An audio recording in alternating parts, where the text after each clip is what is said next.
Ya Rabbim, farzandlarimizni dinu diyonatli, ilmli, odobli qilib kamolga yetkaz. Ularni xalqqa foydasi tegadigan solih bandalaringdan qil.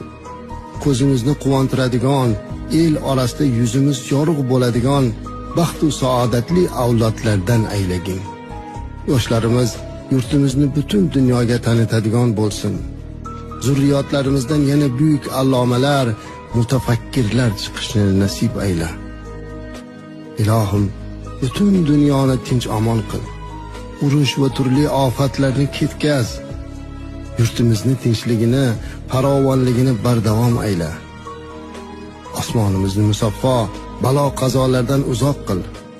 Sinovli paytlarda sabr va matonat ber. Ya Allohim, keksalarimizni sog' va salomat qil.